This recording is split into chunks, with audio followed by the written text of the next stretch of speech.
Germany's disease control agency has raised its coronavirus risk assessment to high. The head of the country's Public Health Institute says stricter measures are necessary to contain the spread of the virus. That's due to increasing warning signs from German clinics that the number of serious cases is rising. All right, let's bring in our political correspondent, Hans Brandt, for the very latest on this story. Hi, Hans, good to see you. So Germany's Center for Disease Control has raised the risk level now to high for this coronavirus pandemic and is warning that strict measures need to be taken in order to prevent millions of people from getting infected. So what kind of further measures are meant by this?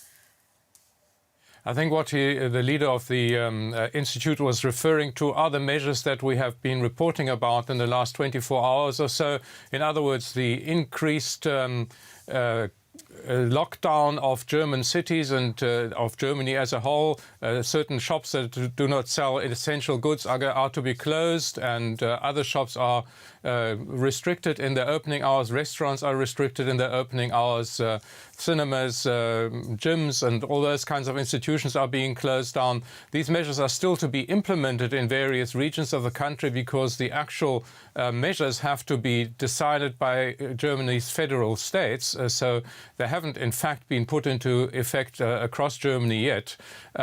And in addition, those things that were announced today by the foreign minister, warnings against traveling anywhere in the world, and generally warnings for people not to travel at all, to stay at home. So those are the measures that are about to be put into place. In addition, there are additional measures to be taken at hospitals, because some hospitals now are getting to see a large number of serious cases of coronavirus infection, and the measures that need to be taken there are to make it possible to treat all of those additional patients. Hans, you mentioned the German foreign minister speaking earlier. He's also announced this €50 million operation to bring home German citizens who are stranded abroad. Let's take a listen to what he said a little bit earlier. The Ministry of Foreign Affairs has agreed on a unique program with commercial airlines, which will bring back German travelers from particularly affected areas within the next few days. We are talking above all about Morocco, the Dominican Republic, the Philippines, Egypt and the Maldives. In coordination with us, the airlines will make flights available for this airlift. All right, Hans, what are we talking about here? I mean, how many people are stuck and where will they be transferred to? We haven't been given exact figures. The foreign minister talked about 5,000 people alone in Morocco. So if we reckon on the other countries that they were talking about, several thousand people from those countries, I imagine we could get to somewhere close to 10,000 people that will be returning in the next few days. Where exactly they will be coming to here in Germany, we don't know yet. I presume that depends on where the aeroplanes that transport them will land, and possibly on which regions of the country these German tourists come from. But it's going to be a major operation. Something like this has never been done by Germany before. Hans, we see countries like Italy, Spain, now also France, issuing complete lockdowns of those countries. Do you think we could see Germany take a similar step? That would be the last available measure that Germany still could impose. What's happening at the moment is, of course, something similar, but not quite a lockdown, not quite the situation that somebody who goes out on the streets is to be fined or will be sent back by the police. Germany, the central government, would need to impose a state of emergency to give itself those kinds of powers, and that hasn't happened yet. I think the German government is hoping that the measures that have been imposed so far will finally lead to a slowdown in the spread of the virus, and that this last measure that is still possible, a total lockdown, may not be necessary. All right, our political correspondent Hans Brandt reporting for us there. Thank you very much. Meanwhile, one of the candidates for the leadership of Chancellor Angela Merkel's Conservative Party has tested positive for COVID-19. Friedrich Merz says he only has mild symptoms and will stay at home until the end of next week. The number of confirmed cases in Germany is approaching 8,000. Berlin has not yet imposed a general lockdown, but its appeals for people to stay home and avoid unnecessary contact are having an effect, as our political correspondent Simon Young reports. There's a curious calm in the normally pulsating heart of Berlin. On Tuesday morning, far fewer people than usual were out and about in the German capital. Foreign Minister Heiko Maas announced another unprecedented measure, a travel warning for the entire planet. He said no unnecessary trips should be made. In addition, the government will provide 50 million euros so German citizens currently abroad can come home. The Ministry of Foreign Affairs has agreed on a unique program with commercial airlines, which will bring back German travelers from particularly affected areas within the next few days. We are talking above all about Morocco, the Dominican Republic, the Philippines, Egypt and the Maldives. In coordination with us, the airlines will make flights available for this airlift.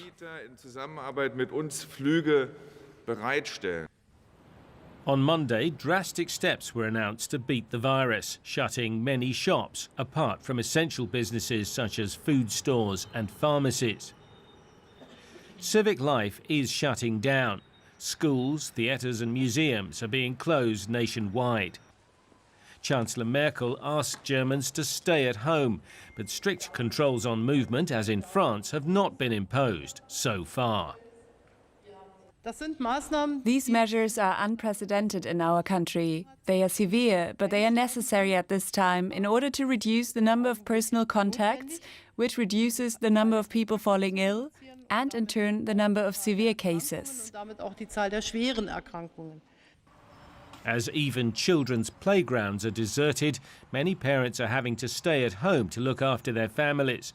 The government is offering them extra support. What we're seeing above all is that many families are wondering about money. They want to know how to deal with a drop in income. This is a huge issue. It's not a private matter. It needs to be fixed and the state must help.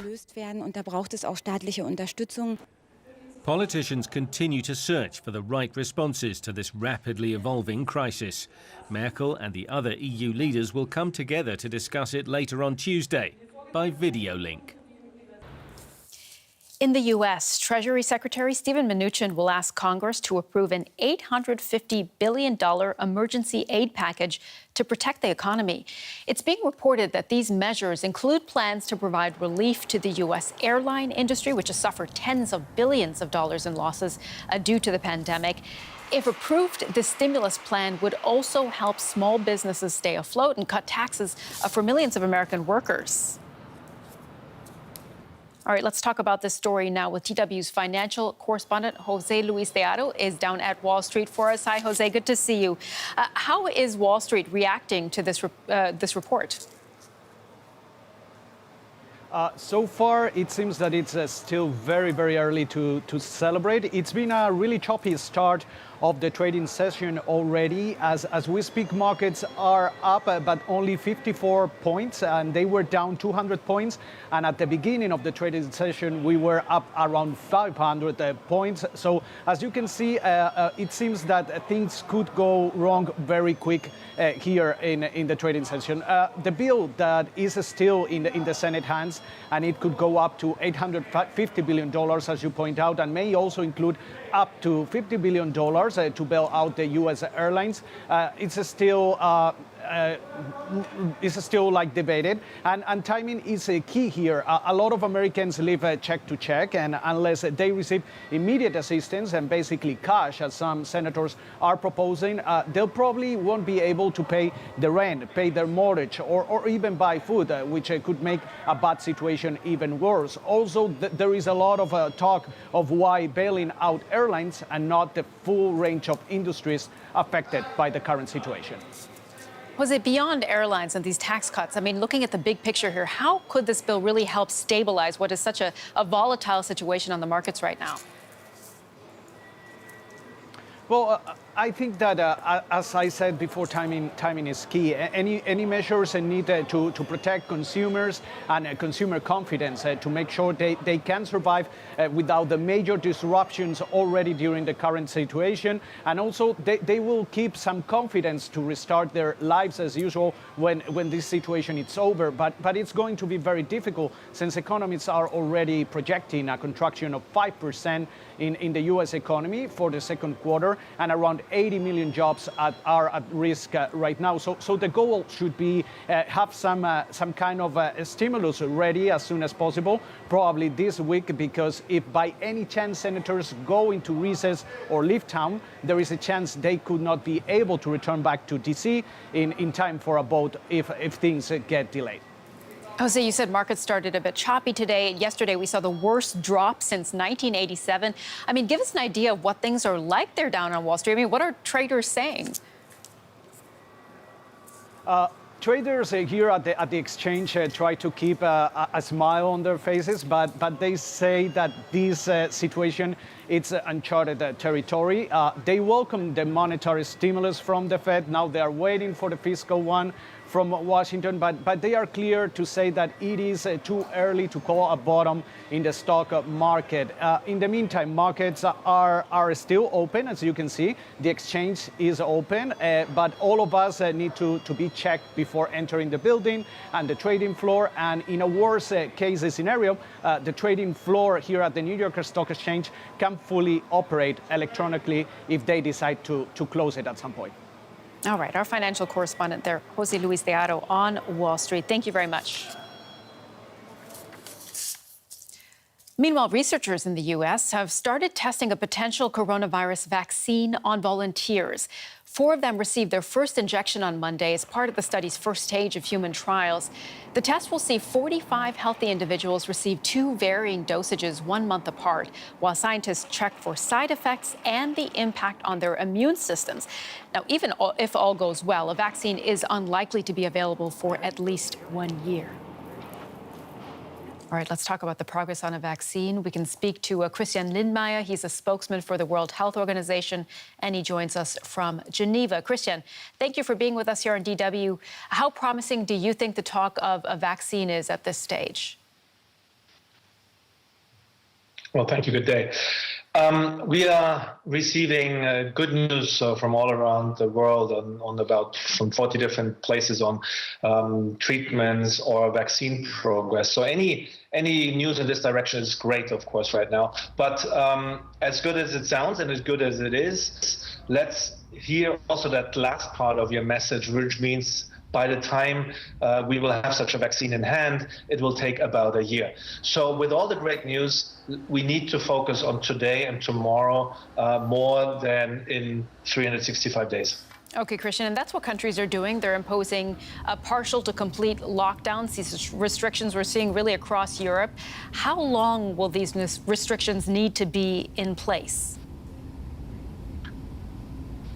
That is a very difficult question. It depends on situation of each country. As you just reported about France, they have a complete lockdown, which is actually where I'm calling from right now, right across the border from Geneva, Switzerland. Geneva has a different situation. Germany has a different situation. Poland has. So each country is implementing the best to their knowledge and to their experience and to their expertise, and they will also keep these measures as best as they will see it until most likely cases subside or the curve is going down. Let's not forget one of the most important parts right now is to curb this steep rise of cases, not only for the infections as such, but because all of these infected people, all those who need to get care in the hospitals for milder symptoms or for heavy symptoms or even need emergency care, they take away space in the hospitals, and which means we do not have space for so many cases nowhere in Europe. And other people who have any of the other many diseases, emergencies, accidents will have trouble finding space. So this is why it's so important to curb that steep rise of cases, to make it flatter, to have the health system be able to cope with influx and of patients. Okay. All right. So lockdowns gain us time. But Christian, are they enough? Because we've seen countries like South Korea be more effective by testing across the board, constantly testing. Why shouldn't Europe do the same thing? Actually, you have a very important point there. So this lockdown can only be part of a comprehensive approach. And the most important things are 3, as you just mentioned: test, test, test. This was repeated yesterday again by the Director General of the World Health Information Organization, and it was sent to all governments of the world, testing and following every single patient and their contacts, their possible contacts, is of utmost importance. And we can only encourage every government and every authority in this world to do their best to do these three things: test, test, test. All right, we'll have to leave it there. Christian Lindmeier, spokesman for the World Health Organization. Thank you for your insights. France has joined neighbouring Italy and Spain in ordering a complete lockdown to try and halt the spread of coronavirus. President Emmanuel Macron described the situation as a public health war. The virus has killed nearly 150 people in France and infected more than 6,600. As the clock struck noon in France, the lockdown took effect. People must now carry a document justifying their reasons for going outdoors. Only essential trips and exercise alone are permitted. Those who break the rules will be fined. The president has called the outbreak a war. 100,000 police officers have been deployed across the country. Officials stress that everyday life must be upended to contain the virus. To give you some examples, a family lunch, dinner with friends, a football game with friends, a game of cards, all of that which might not seem important normally is now forbidden. Not only ill-advised, but forbidden. Each of those meetings, let's not play it down, is a moment when the virus can be transmitted. It means running the risk of speeding the spread of COVID-19. In the capital, Paris, an unusual quiet has taken hold. Reactions to the lockdown are mixed. I think it's a bit too strict. Yeah, you should be able to walk on the streets if you want. People should be to choose what they want, I think. I think it's necessary. It's an epidemic that's spreading exponentially. So is the contamination. There are many asymptomatic carriers. I could be one of them. The health ministry says the restrictions could be eased in a fortnight if the virus is sufficiently contained. Straight to the French capital then, where we join journalist Catherine Field. Welcome, Catherine. Tell us more about people's reactions to this lockdown. Well, Phil, a lot of people are just taking it on the chin, realising that they have to be responsible about this. That having been said, police in Paris have set up some 150 checkpoints, mostly on the exit to Paris, to check people, see whether they are really going home or if they're just going out to go shopping. We've got some 3,000 police patrolling the capital, also checking to see if everyone knows what's going on, and also just making sure that shops are closed. We've had quite a few incidents, according to the prefect of police, of shops staying open, of hoping that they can at least shift some goods, get some money in before the big lockdown comes. We've also seen at the Gare de Montparnasse, one of the larger railway stations here in Paris, a lot of people still fleeing the capital. They're saying that if there's going to be a lockdown, they want to be in the countryside. And police have said they've got till this evening to get out of Paris, and then the lockdown will really come into effect, Phil. And so how is France's health infrastructure coping? At the moment, mostly the region in the east of France is struggling. And those regions, the Alsace and the Moselle, alongside the German border, they are really struggling. There were big clusters of the virus there in the early days. And we're hearing both from the prefect of Alsace and from the health department in Moselle that they are reaching saturation point. And they're just hoping that that promise that the President Emmanuel Macron made last night when he said that the army would come into that region and set up military field hospitals, that will come sooner rather than later, because they really are struggling. Meanwhile, here in Paris, they're saying that it's tough, but they're still on top of it. But what's worrying them are the large numbers of people who are coming in who are younger than 60 years old. A lot of people had thought this virus only affected older people, but there's a lot of younger people, they say, coming in, and that is concerning to them. OK, so that's the health impact. Let's talk about the money. What's being done to lessen the economic impact? Okay, you've got two strains here. On the one hand, you have got what the Ministry of Finance announced this morning. There was about 45 billion euros going to be put aside to help companies through this next couple of weeks. And that will mean giving them money, make sure they can keep operating, make sure they can pay staff, even though those staff may still be at home. The government's also said that companies won't have to, for the time being, pay their gas, electricity and water bills.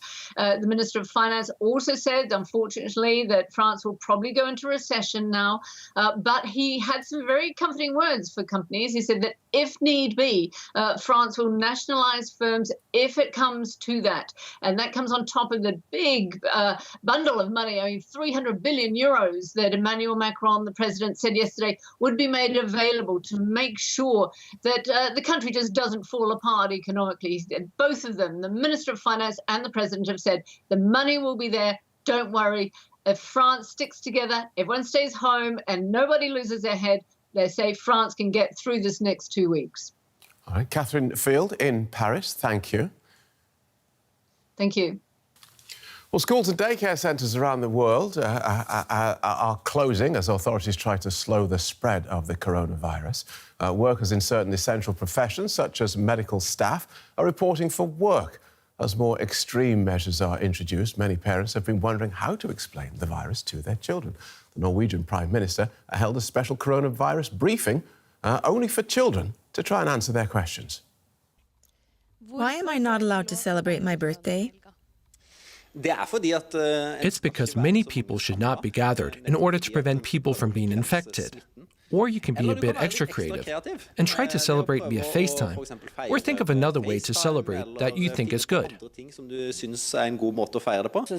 I think that if someone in the class has a birthday, all the others should call and sing a birthday song individually to have something to do. So how should we talk to our children about this pandemic? Dr. Angharad Rudkin is a child clinical psychologist from the UK's University of Southampton. She consulted on the parenting book, What's My Child Thinking? Welcome to DW, Doctor. Many parents have an instinct to try and shield their children, not just from the virus, but also from all the bad news about. Is that the right approach? It depends, really. I mean, you don't want to shield them and pretend that nothing is happening, because children are very, very clever and they figure out that things aren't quite the same as they usually are.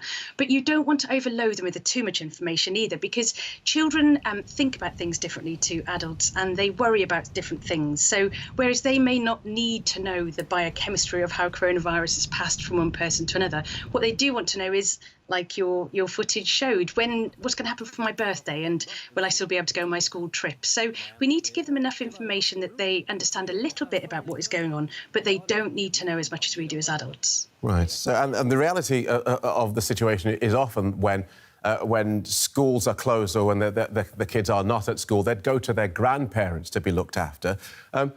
How do we explain to children that that's not happening this time without sort of worrying them that granny's going to die? Yes, by explaining that this is an illness that seems to particularly hit older people and people at risk. So we want to protect Granny and Grandad from getting ill.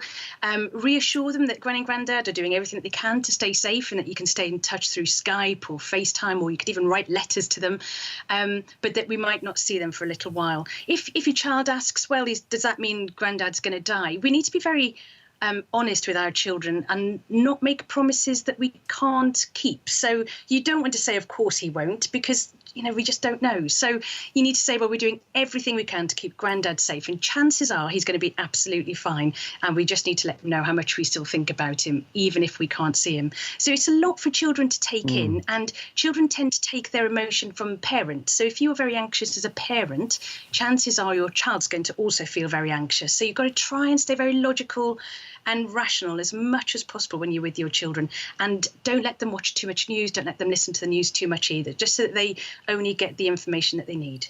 All right, I think that's very clear. Thank you so much for that, Dr. Angharad Rudkin from the University of Southampton. You're welcome. We'll turn now to the world of sport, which has also been hit hard by the pandemic. European football's governing body, UEFA, has confirmed that the Euro 2020 tournament will be postponed until next year. It's also put all other men's and women's competitions on hold. UEFA's been holding meetings with clubs and member associations today in hopes that postponing Euro 2020 means domestic leagues will be able to play into May and June and complete their seasons and minimising the financial impact. More from Jonathan Crane from DW Sport. Welcome, Jonathan. So that's the UEFA decision in a nutshell. What's behind it? Well, I think they've basically realised that hosting such a tournament in the current climate is totally unrealistic. They've seen the piling up of fixtures in the domestic leagues. They've said it's more important to help the domestic leagues try to finish their season. I think they also want to ease the burden on the 12 countries that were due to host this tournament. They will now get their chance in 2021. The tournament there due to run from the 11th of June to the 11th of July. Now, as we said, UEFA's decision followed 2 video conferences today, one with clubs and leagues, the other with the 55 member associations. UEFA President Alexander Chefrin praised the solidarity showed by everyone because this was obviously no easy decision. Now it's all going to be about the detail. UEFA has set up a working group that will look at how the football calendar is going to look going forward and also assess the financial consequences of postponing such a tournament. So where does this leave clubs and leagues around Europe? Well, primarily it does give them the chance to finish the season. We've seen how the coronavirus has caused all major European leagues, including the Bundesliga, to grind to a halt. And that's caused so much uncertainty. Will the competitions be finished? What will happen with promotions and relegations? And what about players whose contracts are due to expire? Yesterday we heard from the head of the German Football League, Christian Seifert, and he talked about how football in Germany alone employs 56,000 people. So imagine all the uncertainty for them. Millions, hundreds of millions of euros also at stake for clubs and TV revenue. Now, of course, postponing Euro 2020 does give a bit more breathing space. The domestic leagues could play into May and June, but it all depends really on how the coronavirus develops itself, and that's the big question mark. And what about some of the other competitions due to take place? Well, as we said at the top, all UEFA competitions now on hold. That includes the Champions League and Europa League. The Copa America, which is the national competition for South America, that's also been postponed to 2021. But of course, this is now causing a pile-up of tournaments as well. The Women's Euros were due to take place next year in London from July the 7th. Talk now from member associations that they will be moved to 2022. That's not the only clash, though. The UEFA will be competing with FIFA next year if FIFA holds its Club World Cup. That's Gianni Infantino's pet project. So a lot of discussions between organisations need to take place. One silver lining, potentially, though, the World Cup that would normally take place in June, July 2022 will take place in November in Qatar because of the weather. So that does give some free time, maybe, in that summer to play some of these tournaments that have been postponed. I think we need a spreadsheet. I think we do. Very complicated. All right. Jonathan Crane, DW Sport, thank you. You're welcome.